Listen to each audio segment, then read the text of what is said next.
Welcome back to another edition of the podcast, and tonight it is our Game Week 29 National League predictions. But there's going to be a long time before we get to talk about any predictions tonight, or even get to talk anything other than both of our clubs, because a lot has happened, and to be honest, neither of them have particularly been positive. I think the first thing, Paul, I don't think it's a case of recovering, is it, from it? But of course, Stuart Maynard has left Wealdstone now. Have you managed to dry your eyes yet? Oh, listen, it feels. My brother-in-law, who comes and watches Wealdstone, he sort of succinctly put it. He says, "I feel like I've been dumped." You know, it's listen, I cannot stress enough what a great move it is for him, how much he deserves it.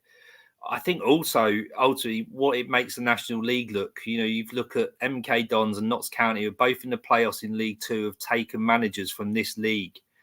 Both teams, Gateshead, I know, are full-time, but not on the biggest budget. Wealdstone, as we know, aren't full-time and not on the biggest budget. And those two managers have earned the right to take this step up. And it's a massive leap of faith for Stuart Maynard, taking that plunge into full-time management after having the security of a full-time job as well as working at Wealdstone. So, I cannot be more pleased for him. I've got to know him personally, and I just think it's amazing that he's been given this opportunity.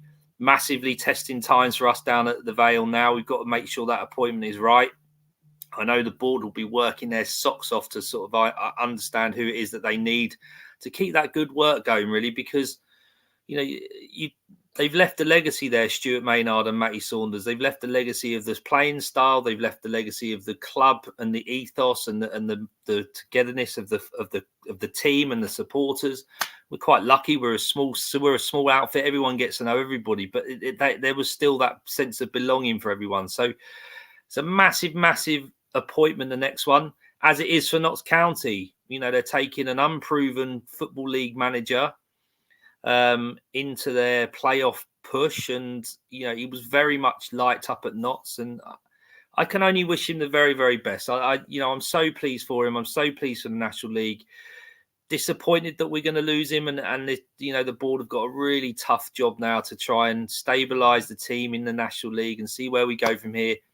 Go deep in the FA Trophy, which is what we want, and we'll see what the outcome is, Luke. But it's a sad day for us, but I think it's a good day for National League and a very, very good day for Stuart Maynard. It's just happened so quickly, hasn't it? It was only 2 weeks ago, Notts County had just sacked their manager, and I actually asked you, do you reckon Stuart Maynard would go there? And I remember we were talking about it and saying, well, it's too good of an opportunity to turn down, which it is, because the difference between, and this is no disrespect to Wealdstone, I'll try to put it in the best way, but managing a part-time side that's never been in the Football League before, that's clearly overachieving, being in the National League, never mind actually competing in it, compared to a giant in probably English football, who's the oldest football club in the entire world. It's too good of an opportunity to turn down, especially with the owners behind him. They play such a similar style of football, but I think the hope that you probably had at the time was hope they'll be looking at other candidates, maybe you would say, people who've been proving it in the Football League. And I think it's just unfortunate that, they've come knocking. And I know when I've just looked at Stuart Maynard's interview, and he said it would have took something special for us to, leave Wealdstone. And to be honest, I don't think there's many opportunities that had come up for him to leave. But I think Notts County is one, just from a financial perspective, from your career in management as well, I think as well, because, you're getting an opportunity in the Football League with such a well-known club in English football, but also a club with a lot of potential to, get your name out there as well. Just speaking quickly about what he's done at Wealdstone, promotion with the club into the National League for the first time in a long time. He's kept them in the National League for 4 seasons now. Well, he's competing in the 4th season at the moment. 19th finished the first season, then 16th, then 13th, and they're currently 13th at the moment. So he's left the club in a very, very healthy position, considering that they're also part-time as well. They're a massive underdog in this division, and I think he's done an amazing job there. The concerning thing is now, who do they get in to match what Stuart Maynard's done? Because, you spoke about every season, haven't you, how it's so difficult for a side like Wealdstone with lack of resources, which they have. They're part-time. They can't attract the big boys in this division. But the one thing they have as a manager that can attract a lot of players and plays an attractive style of football. This next replacement, is going to be a part-time manager. So you're kind of limited, aren't you, with the choices that you could appoint. What is your take on that overall? Yeah, it is a really, really difficult one because it's no secret that the budget is a very modest one for National League level. The players get trained on Tuesdays and Thursday nights down at a local school on 3G. It is proper non-league, and what you've got to look at is they've gone a little bit left field when they were put Stuart Maynard and Matty Saunders in. They gave them an opportunity, and it's worked. And I think that's what. I think that they'll probably go down the same route. Just a gut feel, they'll go and find someone from a lower league, someone from possibly an academy.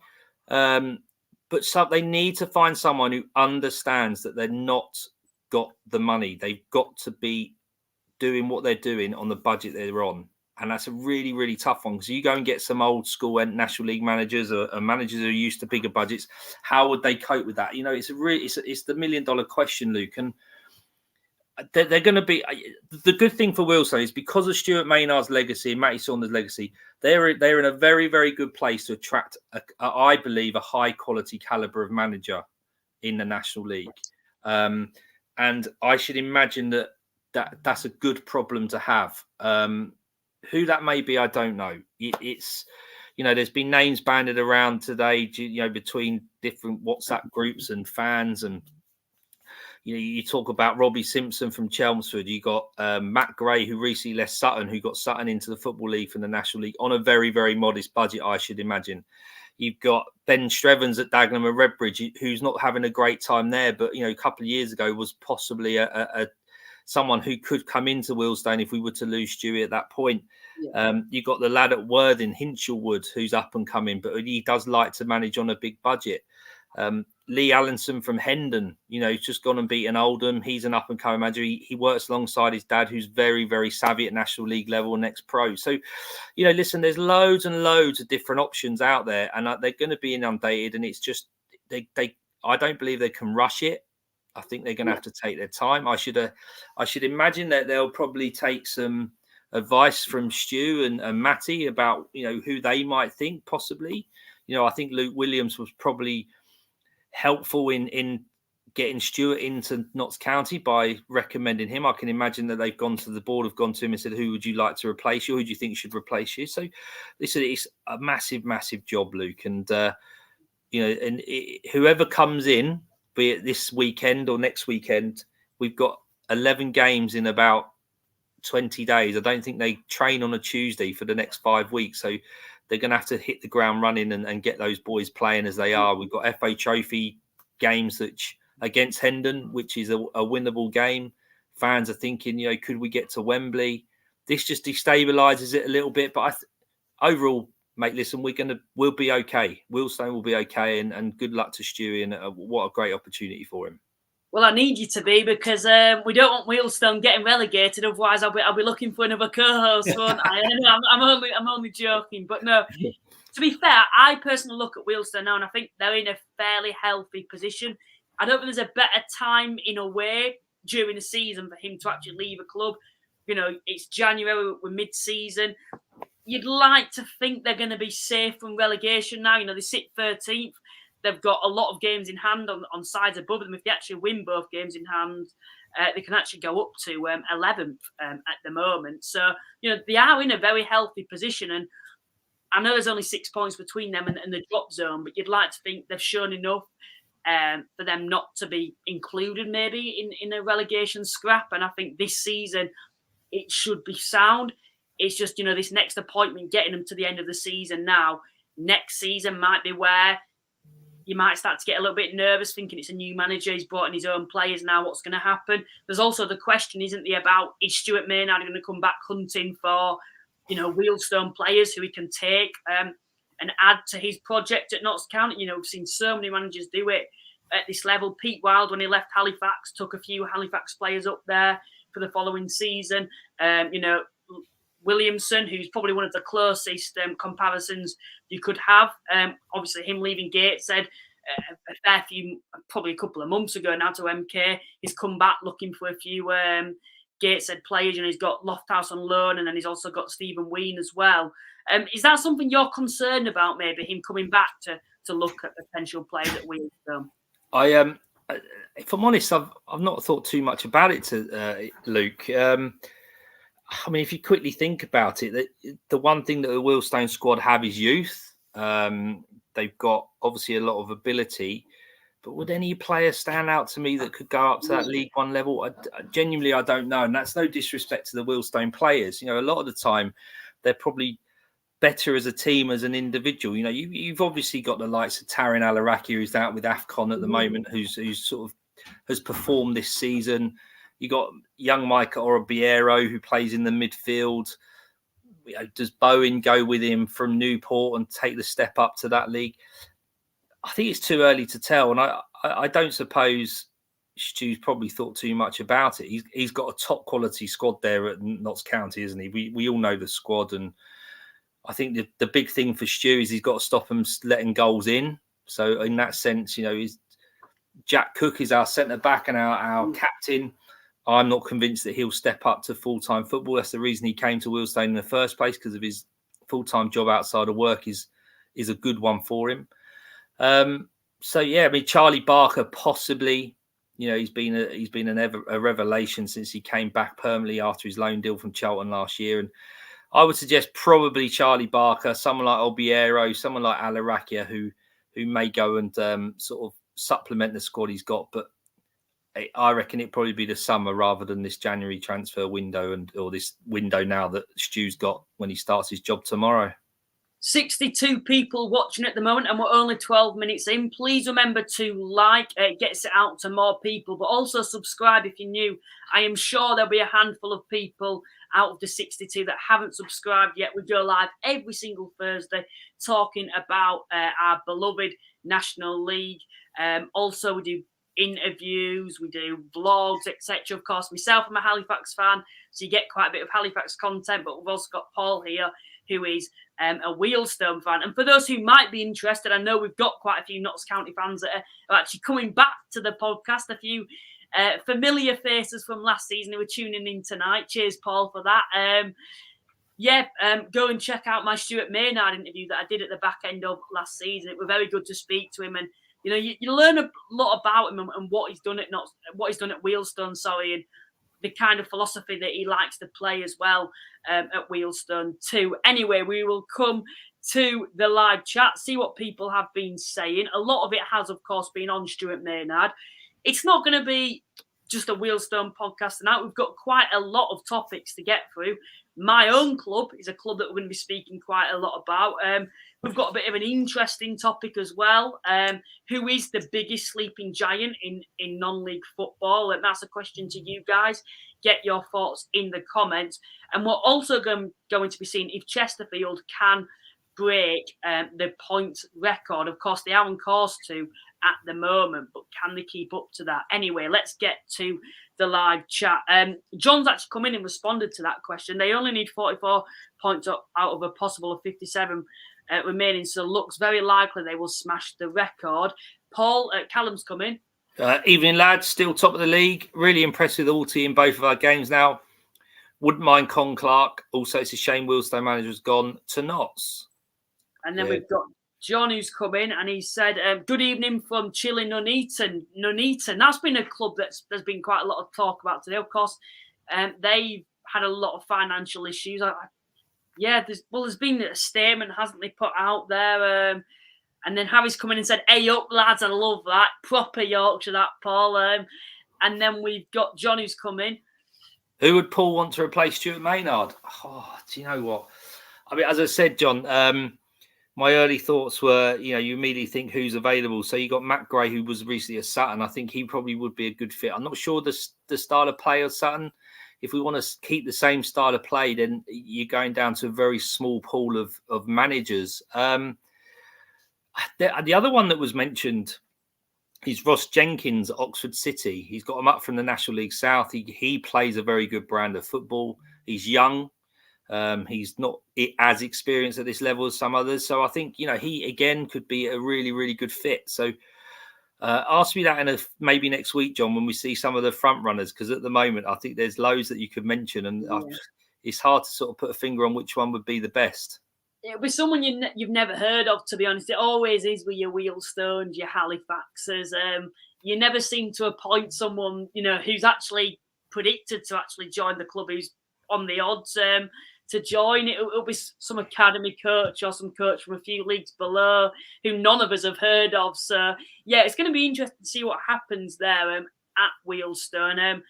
I'm not sure for me, Ross Jenkins. I just think the lack of experience in this division. I know you've got to get it somewhere, and Wealdstone is sort of club that are quite similar to Oxford. Of course, have spent a lot of time in this division. I think Ross Jenkins' main aim might be trying to keep Oxford City up this season. And then we've had an Oldham fan who said, "Oldham boys, we are here." And then Ian's back in the chat, Paul. Hello, Ian. Yeah, evening all, Paul. Sorry for your loss, but thank you. Yeah, I mean, it's funny how Wealdstone fans get thanked for giving us their manager. And listen, look after him. That's all we say. Look after him and give him that chance and opportunity, because I think he'll be all right for you. I'll tell you what you will get, Paul, that I've just thought of. You'll get some compensation money as well, because he's left mid-season, isn't he? And he's not out of contract. So every silver lining, I suppose. Yeah. I mean, he's taking the assistant manager and the coach with him, and they were all on contracts. I think they still have maybe 2 years left, so 18 months left, something like that. So, yes, there's no doubt going to be a compensation package. Whether that ever gets disclosed or not, I don't know. But it's going to be helpful to the football club in terms of the finances. So, yeah, and hopefully that might be something that can help attract a manager, if with a salary or an incentive, that whatever they decide to do. And then John's coming and said, I don't know, not heard anything. I'm a Notts fan, but I have a lot of interest in York City. We will look further down. You get later every week. Blame Paul for that. Blame Paul. And then but to be fair, you have got a very good excuse this week. And then Ali's coming, sending thoughts and praise to Paul in this difficult time. Yeah, you're getting a lot of love in the chat tonight, Paul. Someone's got to be the worst time to announce a manager depart. And then someone's going to say, after the 2 games Altrincham have played us this season, I find it hard to say they will not win the playoffs. Yeah, of course, Altrincham, of course, beat Chesterfield. And then on Tuesday night, gave a very, very good account for themselves, I thought, against Chesterfield. Of course, actually equalised there. And to be fair, some might say a little unfortunate not to get anything from the game. I mean, there was some good goals scored, wasn't there? And I've read Twitter and sort of social media platforms, and Chesterfield fans are very complimentary of Altrincham, and we always have been, haven't we, Luke? You look at Alty, and they play really nice football, and they're progressing every season, and it's no disgrace to lose 2-1 to Chesterfield at Chesterfield in midweek at all. And it took Chesterfield some good goals to break Altrincham down. That goal would have graced any football pitch, that second one, where there was a couple of back heels and put in the bottom corner. So listen, Altrincham have got a lot to be grateful for. They've got to be grateful they've still got Phil Parkinson, because I think he may be next off that National League production line into the Football League if they don't do it themselves. So a club that we all admire. They do things the right way, both on and off the football pitch. And it's nice to see him give them a good account of themselves against a very, very strong Chesterfield side. Someone said Bromley to win the playoffs. So they're a side that, have always been in and around the playoffs, and you can tell the aim there.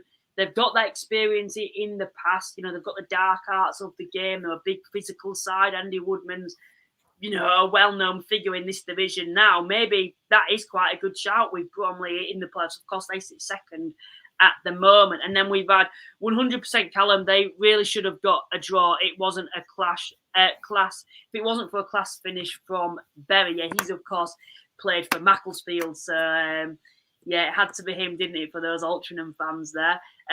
Chris Goslin, I haven't seen your face since last season. He said, "Hi Paul, just come on here to apologise and say thank you." Yeah. I mean, Chris, you're one of many. It's we've seen it a lot of social media in terms of the Notts fans. It's quite interesting because when you look at the reaction to it in general, everyone's happy that Stewie's gone to Notts. Notts fans are happy that he's gone. There's a few that are a little bit unsure with his track record at that higher level. He's clearly not there. It's unproven because he's not been there before. So, yeah, listen, all I would like to see is that make sure that Notts fans give him that opportunity and trust the process like we have, because it will bear its fruits and they'll do okay. So, yes, good luck. And as I say, just look after him and get behind him. And then Mr. Luke, he'll brighten your day, Paul. He's come in and said, he says, hello, gents. Won our FA Trophy tie the hard way. Easy way was overrated anyways. No pressure whatsoever, gents, on these predictions. I'm just looking now what I did for Gateshead, and we'll see. But no pressure. And then we've had. Could you read this out, Paul, please? As spectacular as both Wrexham and Notts points totals were last year, Chesterfield was one of the few teams to take points off both teams. It's no surprise that we are set to push that record, and that's from Tom Gascoigne. No, you're quite correct, Tom. And we sort of said it on a number of occasions last season that I felt for Chesterfield. We felt for Chesterfield because the fact that they had to have Wrexham and Notts both in that league at the same time was grossly unfair on them, and we knew that they'd probably be the next up on the plate to get promoted, and they're not going to. They're sort of proving us completely correct at this time. It's going to have to take an awful lot for them not to get promoted now. And then we've also had coming into the live chat. First time here, Eastleigh, be kind. No, Eastleigh. It's good to have Eastleigh fans here because I know we've had one or two in the past, but they're a club that I think I actually predicted when we did our mid-season predictions. That's another plug there for anyone that wants to watch that after you've watched this podcast, of course.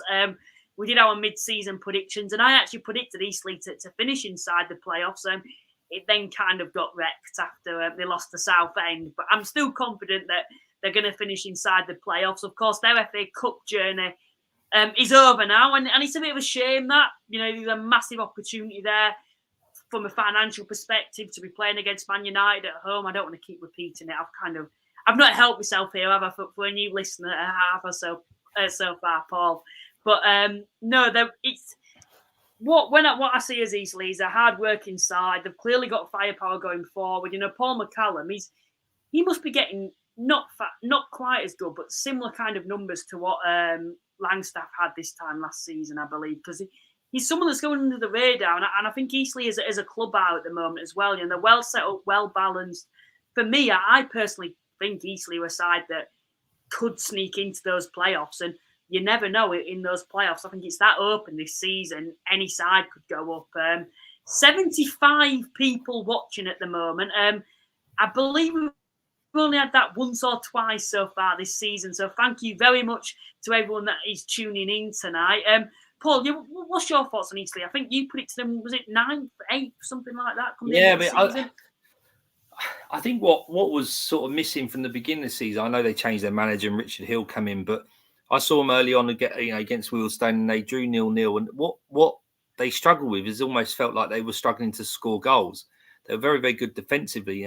They marshalled their own box and were very resolute in not letting a goal in. I think what's changed over the last few months is the fact that Paul McCallum has started to score a lot of goals and he's clearly on a great run of form. And when you've got the likes of, is it Maguire from, he's played in the Scottish Premier League and in the EFL, having the likes of him in there as well. They're a good team. They just go along, like you said, Luke, nice and quietly. No one takes an awful lot of notice of them. To think they were sort of however many minutes away from playing Man United, that's a great testament to them that they went that deep into the FA Cup, being a National League side. So, they're definitely a threat going into this back end of this season. They've got a bit of stability. They've got that precious commodity of a goal scorer. And if he keeps scoring goals, they're always going to do okay. He Down Me podcast, our friends from up north are in tonight, Paul. What have they been saying? It's hello, lads. Got everything crossed for a Langstaff transfer. Yeah, I'm not sure that will happen. Yeah, and then we've also had coming in tonight. I'm a little late, lads. Yeah, we're late ourselves tonight. So probably when you wrote this, you weren't late. But a question for both of you. have you done every game? Have you done every game for a season? Just thinking because I'm planning to next year. I'm a little, but a question for both. Have you done every game? No, I have to admit, no, I haven't. I've done the majority. Currently, I find it very difficult to get to a lot of away games because I have 3 young children who all play football on a Saturday morning. So I have to sort of my loyalties lie with them rather than travelling all over the country to watch Wealdstone. But certainly something I would aspire to do, Georgia. You know, I've done long away trips Tuesday nights and including Halifax a couple of years ago, that sort of thing. But yeah, I haven't quite got the time at the moment to do every game, but it's certainly something I'd love to do in the future. I think from myself, quite similar in a way. I'd say, you know, I've done quite a fair few. I would say this season, a few long distance ones. You know, I've done Aldershot so far this season. Wealdstone coming up, we'll be going there. Past couple of seasons, done a fair few long ones, but I think at the moment for me, you know, I'd love to go a season and do every single game and not miss one, but it's quite hard at my age. You know, I've just done my GCSEs and then now I've got A levels, so it's not really the best time to be trying to attempt all the games. But you know, I try to get to as many games as possible. I know last season, I think it's more of a case of seeing all these new grounds. So like now I've done Southend. We'll probably go again if next season if they're still in this league. But Southend, Barnet, you know, Wokin's of course one of those grounds that I haven't done yet, and I'm sure probably next season it'll be their turn after we've just done Aldershot now. But yeah, there's a fair few. You know, Dorking I've done, and I enjoyed that, and I think we'll be going there again. So for me, yeah, I go to the majority of them. The ones that I miss are usually your long distance ones on Tuesday nights or like Southend the other week because it was just after Christmas. Maybe let us know, guys, which is your favourite away day in this league. And please say Halifax, as that's another good talking point because for those who aren't aware, of course, there's talk that maybe the Shea Stadium is going to be demolished. That could be a good talking point to come on to. Of course, it's a cost of living crisis. It's a lot of politics at the moment on social media. Most of you have probably noticed that. Yeah, you can't really escape it, can you, on Twitter, to be honest, at the moment, Paul, the amount of politics that you get on there. But Calderdale Council, which is Halifax's local council, are doing cutbacks and they've said they don't want to own the Shea Stadium anymore. Now, the problem that Halifax have, the football team, and of course the rugby team, is I personally don't know if they can afford it. And if they can afford it, is it going to have an impact on the playing budget? Now, they're having cutbacks at the moment. They've basically put the point out there, do you want us to demolish the stadium or do you want the club and the football club and the rugby club to own it? Now, this is all meant to be happening for the 25th to the 26th season. So we've only really got a season and a half to go. You know, it's not too long away, is it, for something like this to just be sprung on us? The running cost to actually keep the stadium per year is 161 grand a year. Of course, if that was shared by the rugby and football club, it'd be 80.5 grand a year each. And I think the options are probably destroy the stadium, which is the one that I do not want to happen. You know, I love the Shea. I think it's like every club, isn't it? You all love your stadium. It's kind of what brought you to the club, so I wouldn't want that. Have a joint partnership with the rugby and the football club, which basically means it'd be 80.5 grand a year each. Or one club takes full control and the other sublets it, so basically pays rent maybe towards it.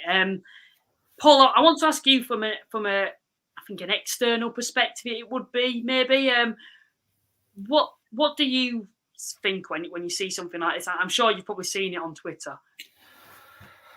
Yeah, it's a really really difficult one, isn't it? And the problem that the council have given to Halifax and the rugby team is trying to stump up the money. Have they said how much it would cost to actually buy the ground, or are they willing to give the ground for nothing but take the running costs on? Is that what they're saying?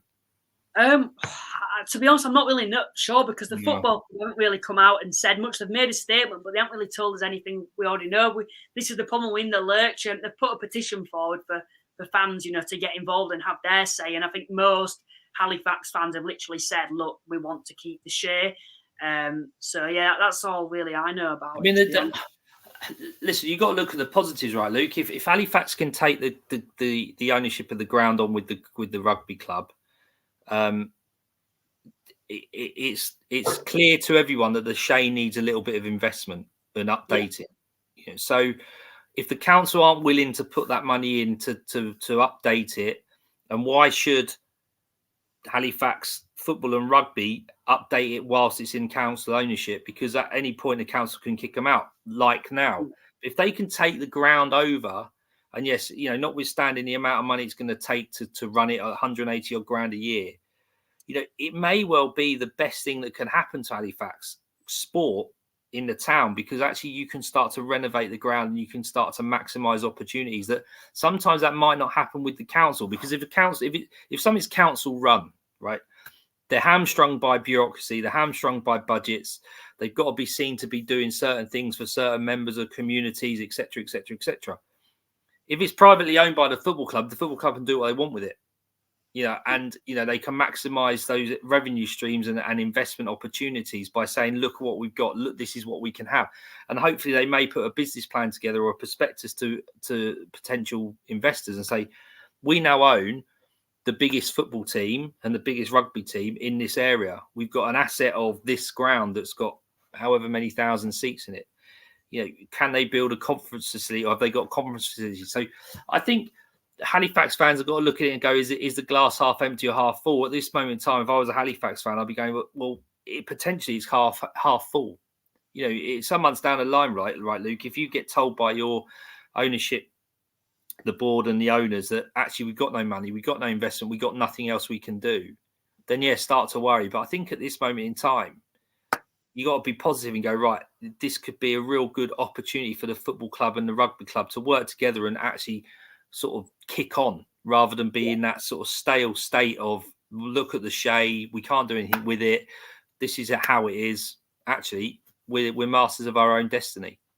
I think if I'm being optimistic, and I'm trying to weigh up the positives and negatives, I put it in a Twitter post earlier, which I did, was the one positive that I see is, like you said, if we own the stadium, so it's actually two positives. If we own the stadium, one, we can do what we want with it. And I've been crying out for years about, you know, ideas that I've had. And I know the club have also had them. They just can't do anything with it because it's council owned.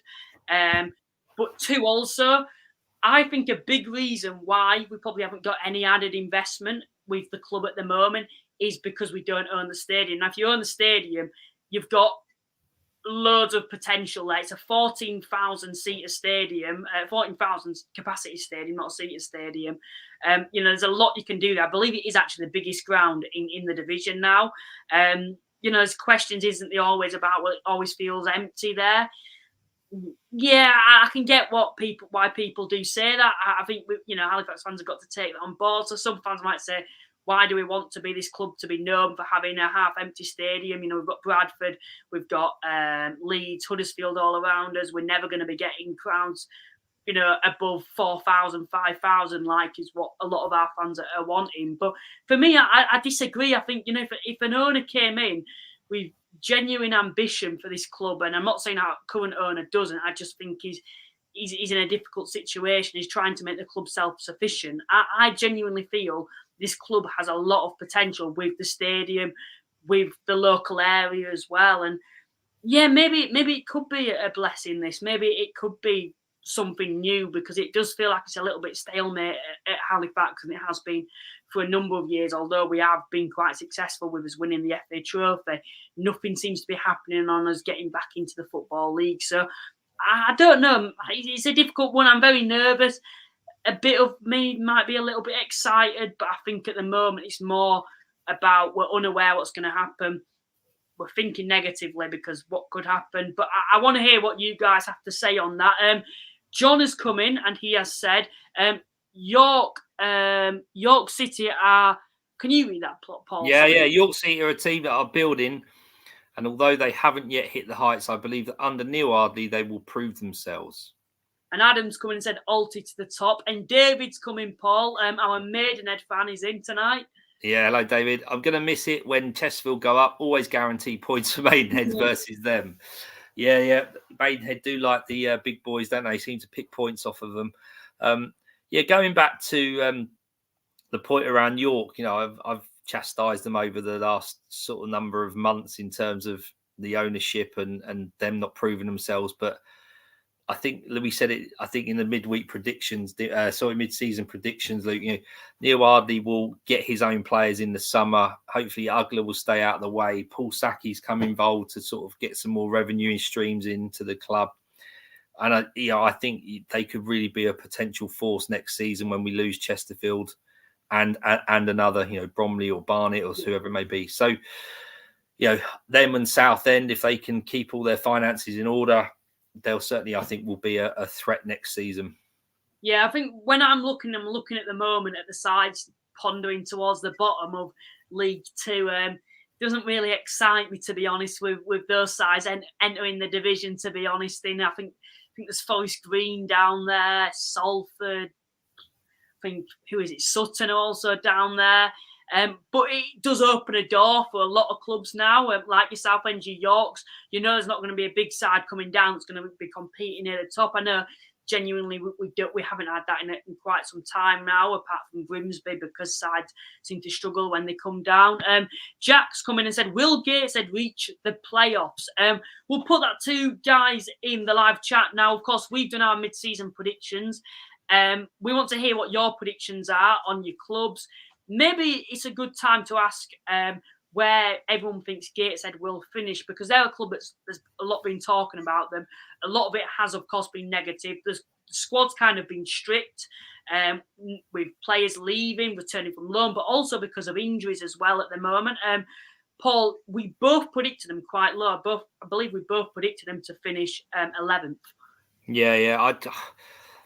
Listen, any football club, or any team rather, that loses 4 regular starters and 6 players in total in the space of less than 2 weeks is always going to struggle in the back end of the season. And it was our biggest fear, Lou, when we spoke about Gateshead. We sort of focused on them on one of the episodes earlier in the season, I think just before Christmas, wasn't it? And I think we said the big crucial time is January. If Williamson had gone, clubs do pull players back from loans and send them back out, and that's exactly what has happened to them. Mike Williamson went back and poached Stephen Ween, and then a couple of others went back to their clubs to get into EFL loan deals, and someone else, one of their more prominent players, I can't remember his name, got injured, and all of a sudden, they're 6 players down, and they're having to use inexperienced lads and almost start again in the loan market. And I know they've gone and got a couple this week, and that may stabilise, but I think it just came at a really bad time for them. And I genuinely just see them dropping rather than sort of keeping where they are. Might not be the best time because it's just dropped below again, but we just had 84 people watching the live. That's the highest this season. So thank you to everyone that has, of course, tuned in to tonight's stream so far, of course. Yes, this is interesting because I think the reason maybe Langstaff's been talked about is Gateshead fans closely watching this Langstaff deal could receive some game-changing money. Now, this is, I think, news to both of us. Of course, there's always rumours on Twitter that I've seen about Langstaff. I think Preston were side interested quite a while ago, but maybe, as I know, we have got 1 or 2 Notts County fans joining us tonight. Can someone enlighten us on that? We've been quite busy. Paul's been occupied on Twitter, not really about other clubs at the moment. It's more on Stuart Maynard at the moment. Adam's come in and said, Chris Con-Clark, one of the best talents in the National League. If Alty don't go up, then we will be snapped up from he will be snapped up from a football league side. Yeah, I think he certainly is. Of course, there's questions, isn't there, at the moment about some sides signing him mid-season. Someone said Wealdstone are getting a new ground. Yep. And then we've had someone's put, and this is from an Oldham, and I actually want to hear what your thoughts are on this, because it probably would be useful from everyone to just hear, maybe about your memories of the Shea, also what your thoughts are on the actual away day as well. But someone said it would be a travesty if the Shea gets demolished. And yeah, I generally want to hear what you guys have got to say on that, because he's a bit nervy at the moment. It's new to us. It's come out of nowhere, but to be honest, I want to keep this sign here. I don't want that to mean nothing. So yeah, let's hope that we get to keep Halifax in the future. George has come in and said, genuinely, Eastleigh is one of the most entertaining and enjoyable games I've been to. At least in my opinion. I thought for a second it was all positive, but no, it wasn't. Chris has come in. I love doing it. This is a good time to talk about Halifax.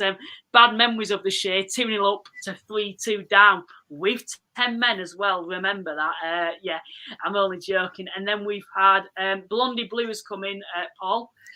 Says, hi, Luke and Paul. Chesterfield have played teams who were in the playoff position in the last 5 games and won 4 and lost 1. Barnet Saturday away, so a 6th one. Likely Chesterfield win, champions elect. Good stat, that Blondie Blue, to be fair. You know, you don't often sort of analyse who... I know everyone's got to play everyone at some point in the season, but to win 4 out of the 5 games against the team in the playoff positions and got Barnet coming up, which I think they'll probably win, that's just testament to the strength in their squad and you know, the consistency they're showing. And then Tom's come in and said, what if the fans all buy the ground together and the club takes on the running costs? A fan's already set up a GoFundMe page. For me, I just think it's a bit early. We don't know enough about what's happened. Something's come out, I believe, was it yesterday or was it Tuesday? And suddenly everyone's panicking. For me, I think we need to give it time as a survey. I don't think the council have done anything wrong so far. They've actually given us a chance to put our views across. So for me, yeah, but it certainly is an option. But it's just a question: do we have the fan base to do that? There's a reason we went bust in the first place. Although fans did try their best to keep the club afloat, and people were doing all sorts to try to keep that club going. There was a reason why we didn't keep hold of it, and it was because of the financial issues. And a big issue because of that was, of course, the ground, and that's why we haven't probably owned it since. And it does put more pressure on the football club. Someone's put, it's all about money. It's all about the money. Isn't Halifax broke? Yeah, kind of, if that makes sense. We have quite a low budget. It's quite self-sufficient, which is a good thing, but also means that with the fan base we've got, we're not going to be big spenders in this division. Ben's come in and said, the Shea feels like it's stuck in the past. Felt like I'd gone back in time when I went with Rochdale. Is that a good thing or a bad thing? And then V&L Central's come in, Paul, and said, yeah, Troy Deeney sat by Forest Green. Sorry, that's why I've been on my phone, because I just saw it pop up. Yeah, he's been sat by Forest Green. Could you see a National League manager taking over? John Askey, maybe. Yeah, I mean, Troy Deeney only lasted 6 matches. He threw his players under a bus on this interview at the weekend, and he's clearly got some learning to do in terms of how you conduct yourself as a manager after losses. So, yeah, that's not gone well. And like you said, Luke, I think they're going to be in the National League next season, but they got to go and find someone. They've tried Troy Deeney. They tried the lad before was out of academy. So who knows who they'll go and get? But John Askey is a great shout. Location wise, I think that probably would work as well. Very similar to when he took over Hartlepool last season, isn't it? In a similar situation there in a relegation scrap. I know it's Troy Deeney's got naught to do with the National League. He could be someone that might take over a National League club in the future. Someone actually said as a joke, maybe the next Wheelstone manager. I don't think that's going to happen. But I have to say, I don't know if people saw it, but yeah, his post-match interview after the Forest Green game, I tell you what, that's not a good way to start your managerial career. And for me, when I think of that, I just think for anyone to say that, no matter who you are, I just think it's pretty disgusting. For those who don't know, he went on afterwards and shamed a player online, shamed a player in his post-match interview.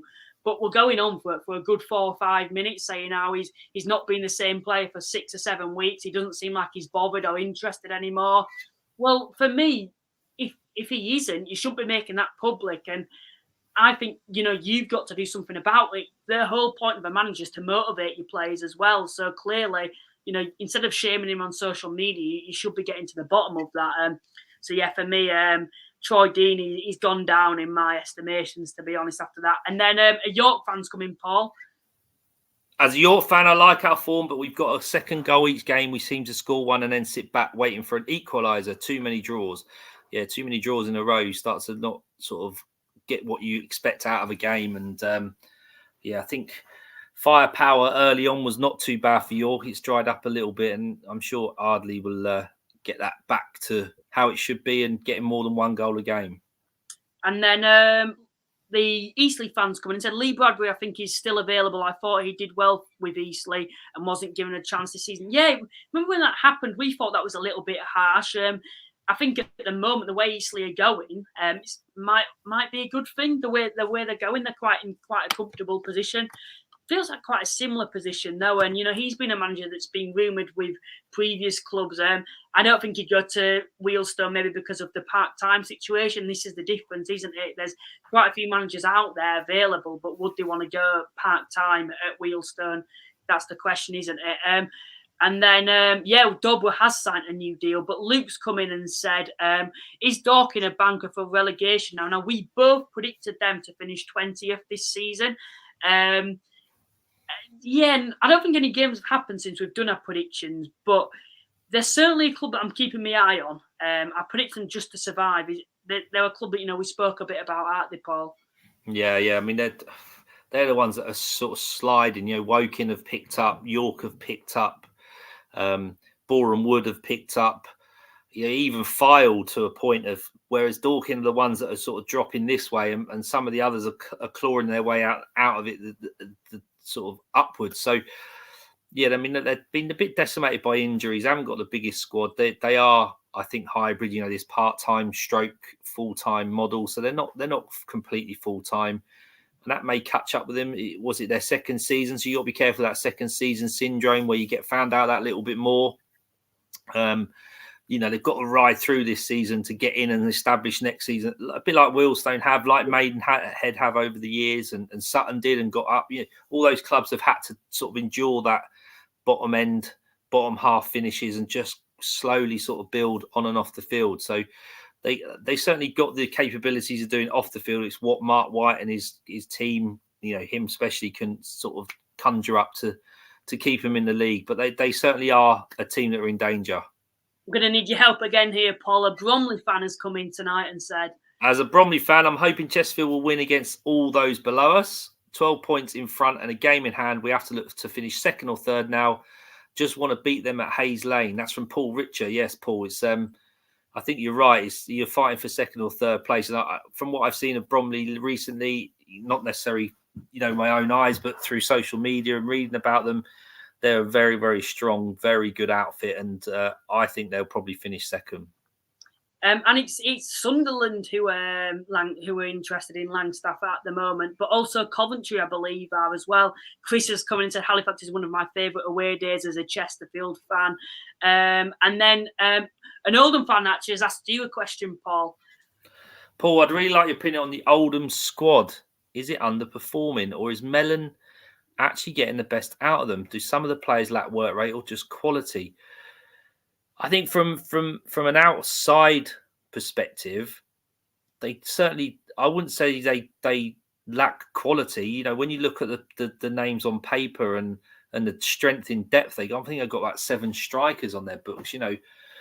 I don't think they lack quality. Mellon has certainly done better with them than David Unsworth did. I think the massive thing for Oldham is this: their inconsistency. So that comes with underperforming. To not be good at home in a place like Boundary Park is a really worrying situation, because that should be a place where 6,000, 7,000, 8,000 fans are going along, and they almost scare teams into submission. It almost brings the best out of the away team. We saw Hendon on Saturday win against them. Well, I've seen Wealdstone win there myself. To get the best out of the away team and the home team almost be scared to perform. So, is he getting the best out of them? Probably not. Are they all his players? I genuinely don't know. You know better than me whether they're his sort of squad. The majority of them. But when you talk about sleeping giants, Luke, I think Oldham have got to fit into that bracket. There's no way on paper that football team should be where they are in the league and should even be in the National League. You know, I tell friends and family now when I watch Wealdstone that, oh, who were in their league? You know, mention Oldham. They all mention the Premier League days. You know, I know it's 30 years ago, but that's where they've been. And I think they are underperforming as a football club without a shadow of a doubt. And as a football team, clearly on a weekly basis, I don't think they're consistent enough.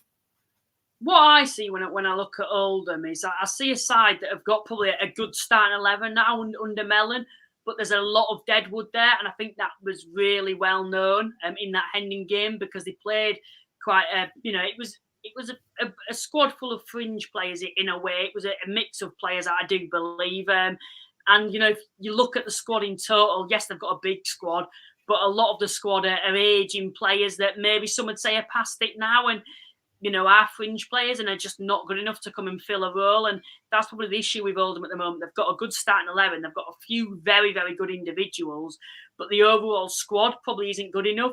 And there's probably a lot of players there that they're wanting to ship on to other clubs. The question is, you know, when they're shipping on these players, they need to be bringing in players as well. And it's something that Oldham can clearly do. But there's all this about bringing in players, but there's also the talk about offloading players. You look at sides like, I know it's totally different compared to this level in the Premier League, but look at Man United, the amount of players hanging around there that have been there for the past 6 or 7 years. Players like, you know, McTominay, Phil Jones, I believe he's gone now, but, you know, he was there for a long time and wasn't playing.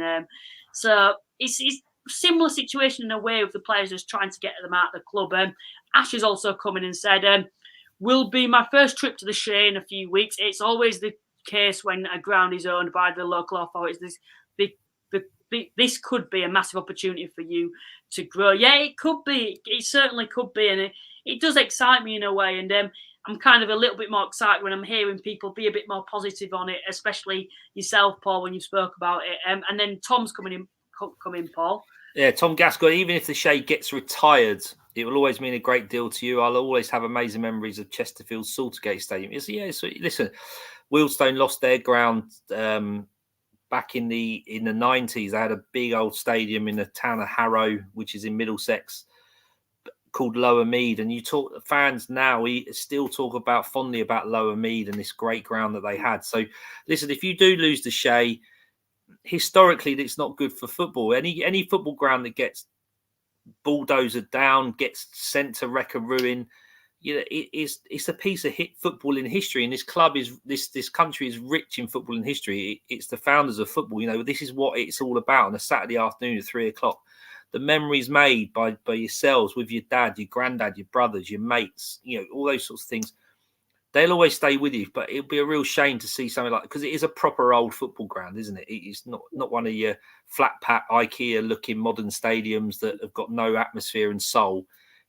Yes, it might be a little bit run down. Yes, it might need a bit of investment, but it's a good old football stadium that people enjoy going to visit. So it'd be a real shame to see it go if it does happen.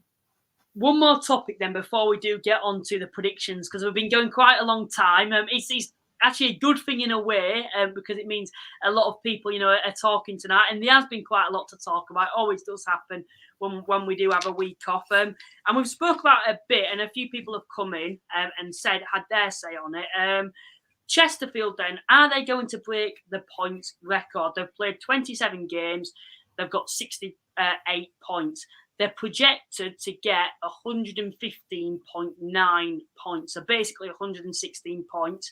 They're 12 points clear, and as a fan pointed out earlier on, they need 44 points from a possible of 67.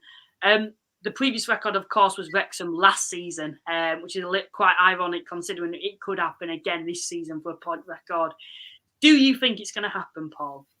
Yeah, I think so. I can't see Chesterfield dropping a huge amount of more points.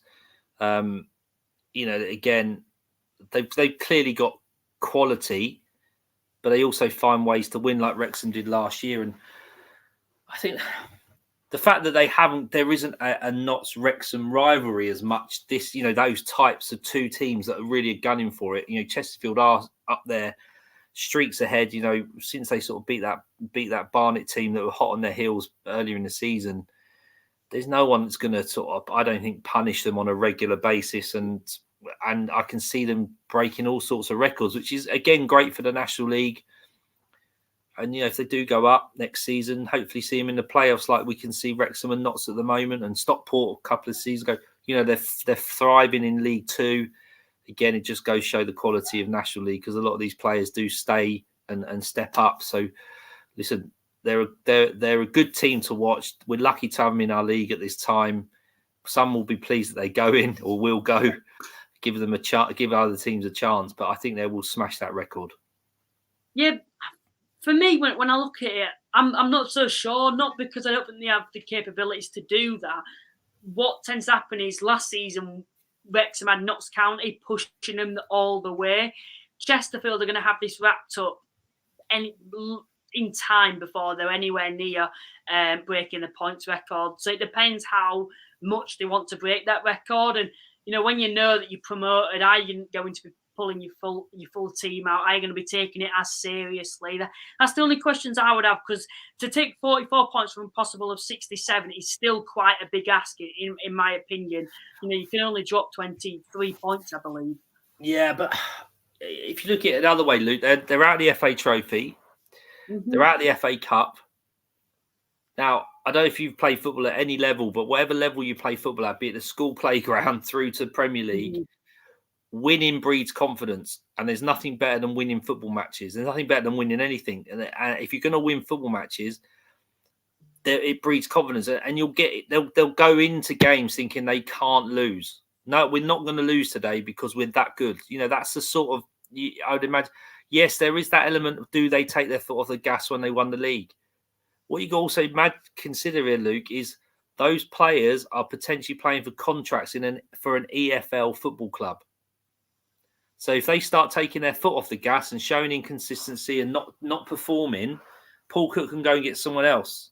I'd like to think he'd probably give the opportunity to the squad he's got in League Two, but they've got to prove themselves. And by proving themselves, they will go full throttle till the end of the season, smash that record, go into pre-season with an awful lot of confidence that we can go again in League Two, because look what we did in the National League. So, listen, you can look at it one of two ways. I look at it sort of positively and go, well, winning breeds winning. Winning breeds confidence. These lads have got contracts to play for. Could be they got contracts to play for higher up the football pyramid. So I genuinely don't. They might have an off day, but I can't see it being consistent enough to drop at that many points.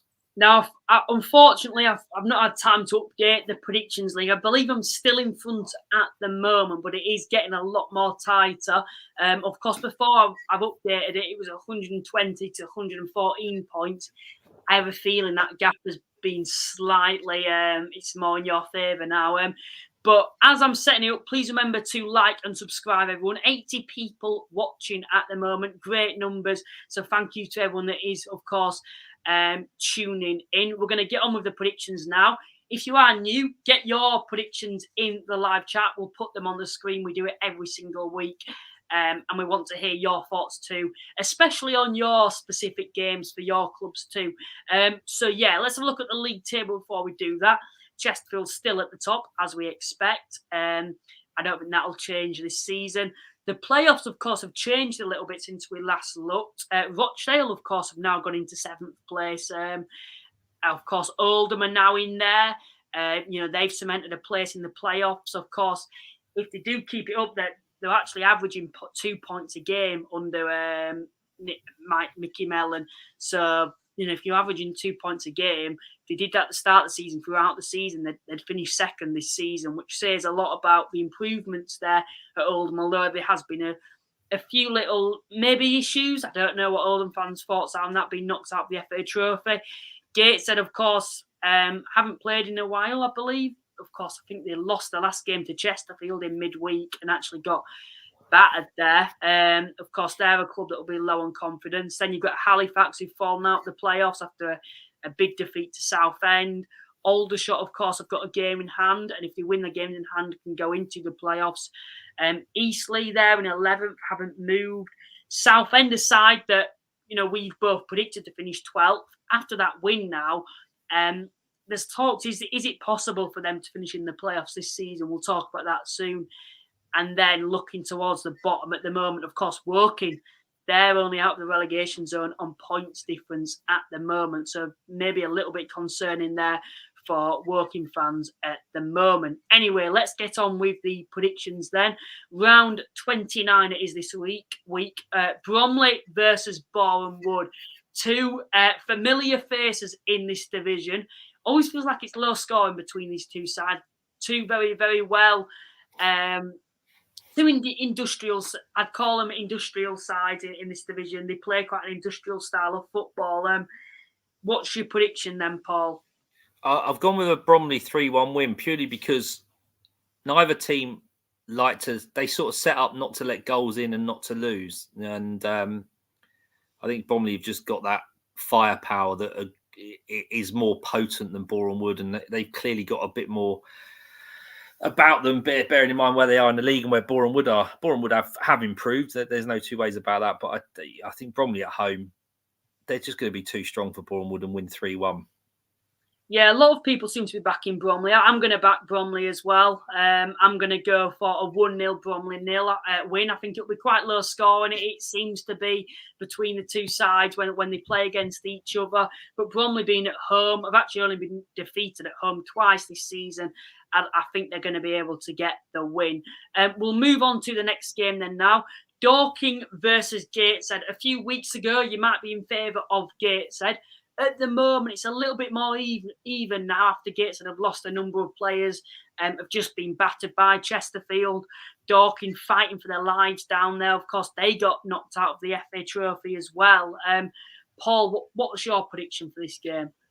Well, it's certainly going to be a game that's going to play because Dorking play on 3G. So, the colder weather down here, I think, won't affect the playing surface. So, Gateshead have got to come a long way through, awful conditions up north, I guess, to get down there. So you got that to consider. Both teams are being decimated by injuries and losing players. And I've gone with a 3-3 draw because I think it's just one of those bonkers games where both teams could end up just scoring goals but letting goals in. They are quite gung-ho anyway in their styles, and they like to score goals. So I've gone with a 3-3 draw this one. I've just got a hunch there's going to be a few goals. I think I'm going for a 2-1 Dorking win. It's a long way for Gateshead to go. Like I've said, I'm very, very pessimistic about Gateshead going into the second half of the season. Now I'm not too confident on them with the amount of players that they've lost. And I think we're going to see a very different Gateshead side in the second half of the season. Dorking, like I said, are fighting for their lives. They need to start winning games to get away from that drop zone, and I think they will in this game. So I'm going for a 2-1 Dorking win. We'll move on to the next game then now. Eastleigh v Oldham. This is quite an interesting game. Eastleigh are quite good at home. Oldham have the second best away record in the division, which is very good from them, I would say. And it's the type of game that I think Oldham will like, going to a side that are clearly up there in and around the playoffs at the moment. I think I'm going for a draw for this game, a 1-1 draw, low scoring. Yeah, what are you predicting, Paul? I've gone with Eastleigh 2, Oldham 0. I think at the moment McCullum's on fire. They're at home. They would have taken a lot of heart out of the Newport performances. I know they lost eventually the other night, but like we just said, they're sort of going along with their sort of game very, very quietly. No one's taken a massive amount of notice of them. Oldham hugely inconsistent. They've got to come back after that Hendon loss. To lose at home to a Southern League side is probably not what the fans would have liked. But I think Eastleigh being home advantage, that's a long way again, isn't it? Oldham Eastleigh on a weekend like this. So I think Eastleigh will nip that one 2-0. We'll move on to the next game then now. Ebbsfleet versus Hartlepool. Of course, Ebbsfleet struggling near the bottom. Hartlepool have recently sacked the manager. Lenny Lawrence is, of course, taking over as caretaker at the moment. Of course, they won against Oxford, and he actually said in an interview that the players are low on confidence at the moment, and he hopes that the new manager who comes in can give them the confidence back. And that kind of gives an indication that Hartlepool are clearly looking at the moment to bring in a new manager. Paul, what are you thinking for this game?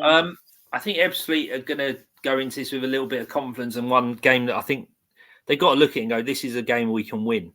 You know, they are at home. I saw them a couple of weeks ago playing against Wealdstone, and they went 1-0 up. And I think that's massively important. If they can nick a goal rather, or two like they did against us, they have something then to hold on to. And they were very, very good defensively, considering we'd spoken about how frail they had been.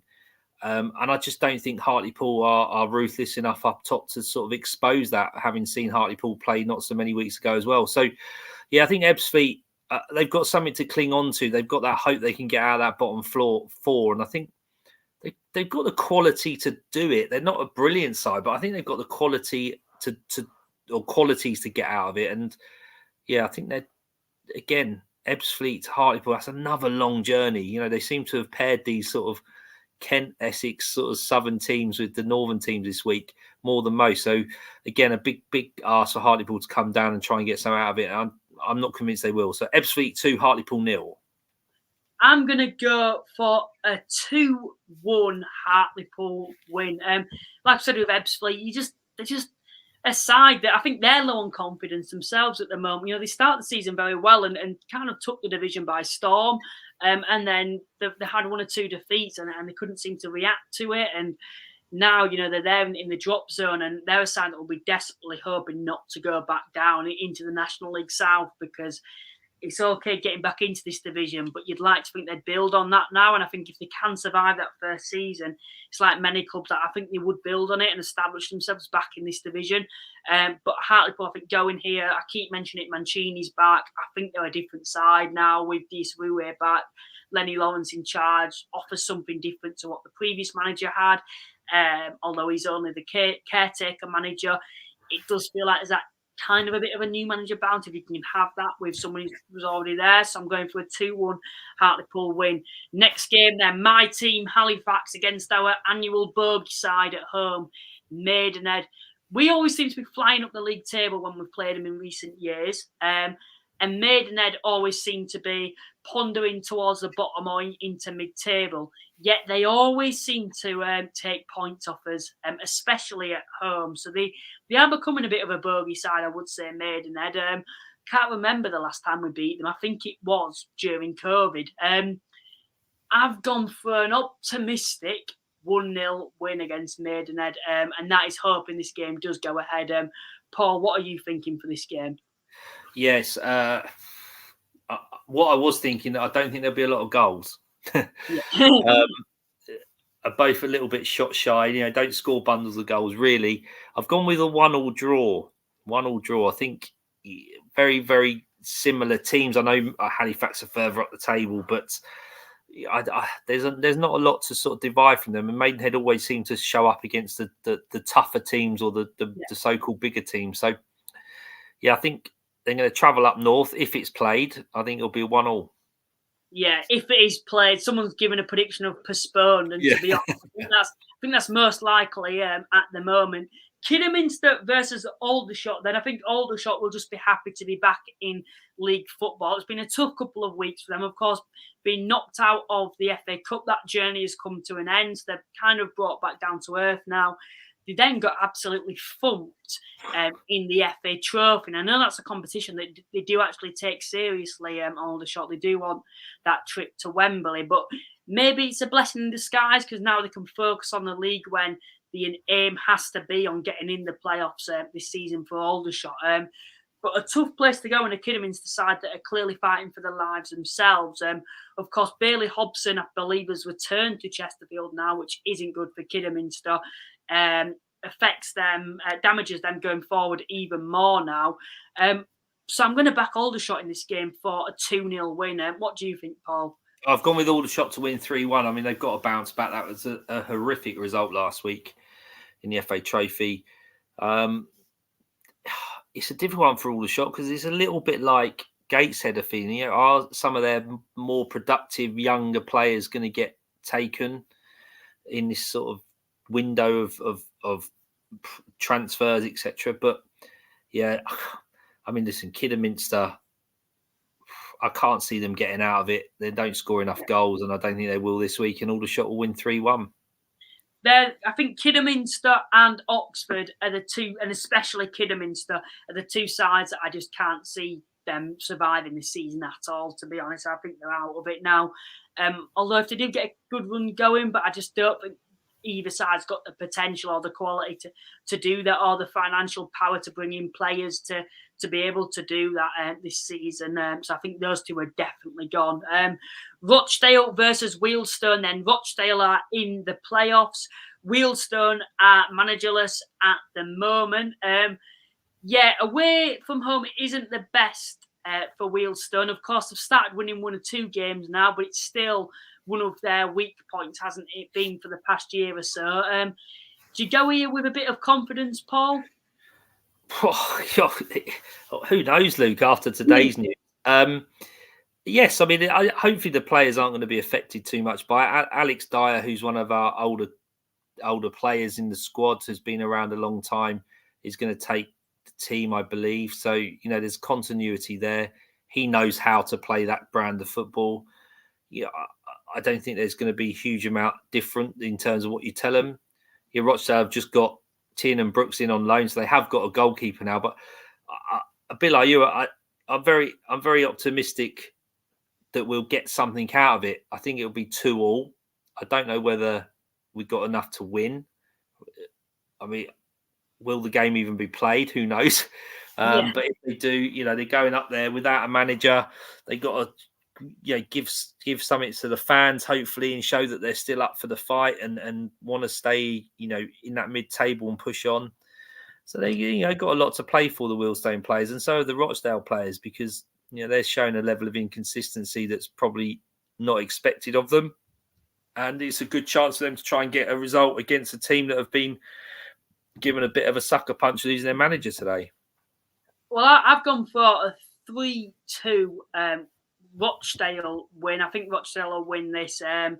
Like I said, Wealdstone managerless at the moment. I don't think it's a case of any new manager bounce or anything like that, to be honest, at Wealdstone. It's a difficult place to go, I think, Rochdale. They're clearly a side that mean business and are wanting to get into the playoffs this season. So, I'm going to back Rochdale in this game. Next game, then, that we'll be talking about, Solihull versus Dagenham. This is one of those... lesser games to look forward to this weekend, I would say, maybe. What are you thinking for this game, Paul? I think it's going to be a Solihull win. They've come out of their bad patch. Dagenham don't seem to have come out of their bad patch. And I can't see any other result than Solihull winning. I've gone with 2-0. It could be more. I think Solihull have got something to play for, because they can still, stay in those playoff positions where they've started so well. And Dagenham, I know, need to get results because they don't want to slide into that relegation issue. But I can't see any other result than Solihull winning. So I've gone 2-0 to Solihull.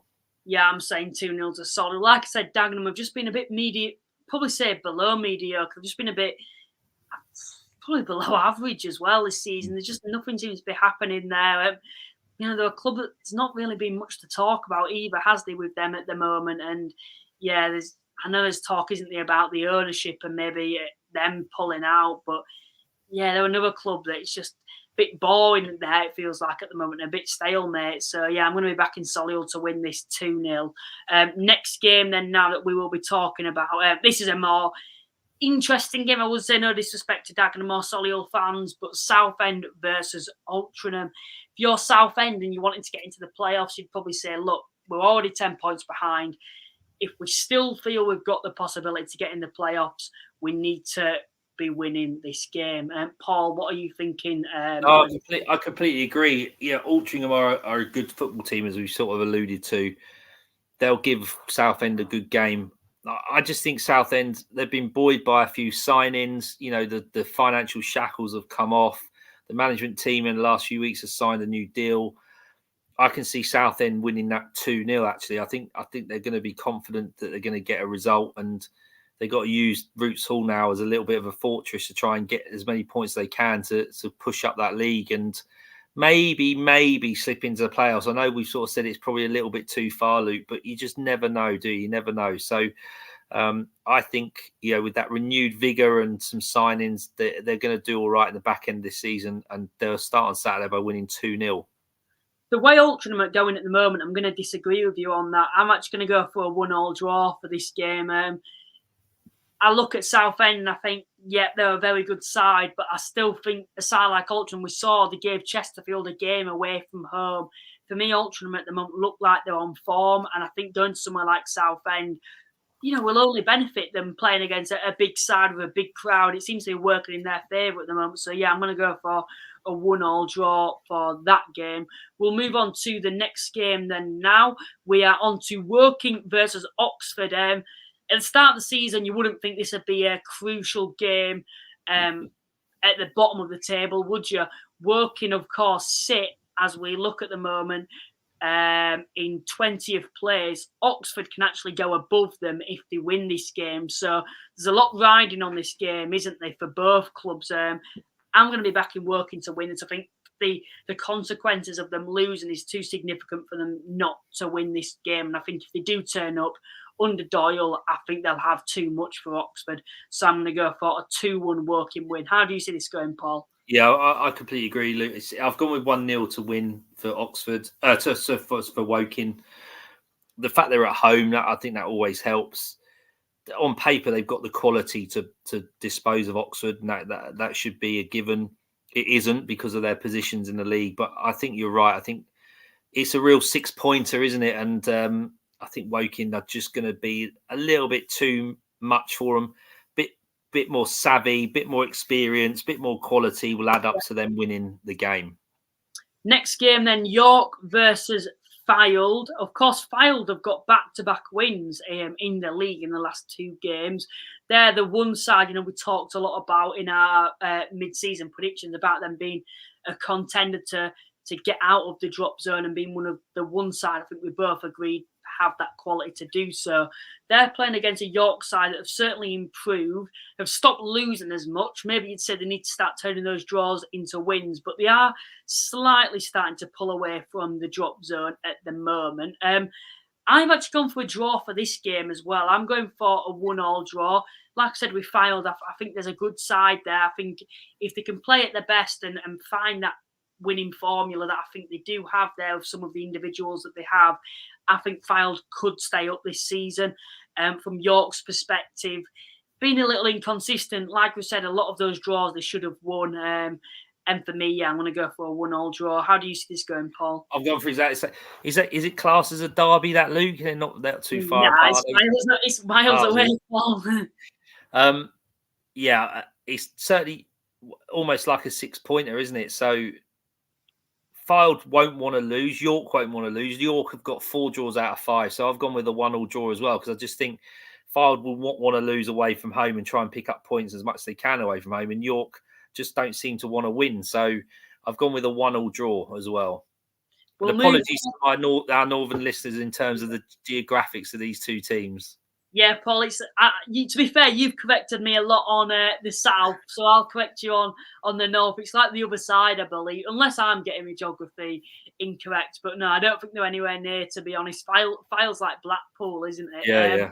Next one, we've got Barnet versus Chesterfield. Now, in the reverse fixture, this was probably the game of the season so far. Of course, I went to this game, and it was a massive game for both clubs, but it was probably when we learned that Chesterfield were going to be this side, like we've seen now, that we're going to run away with it after they, I thought, battered Barnet, to be honest, on the day. This game, I think, is a totally different kind of game, though. Barnet being at home, they're a lot better at home than they are away from home this season. They've only lost twice, Barnet, at home. And I think they'll like a game like this against a better side at home. And for me, it screams a lot of goals. Chesterfield, as we've seen, are beatable when they go away from home.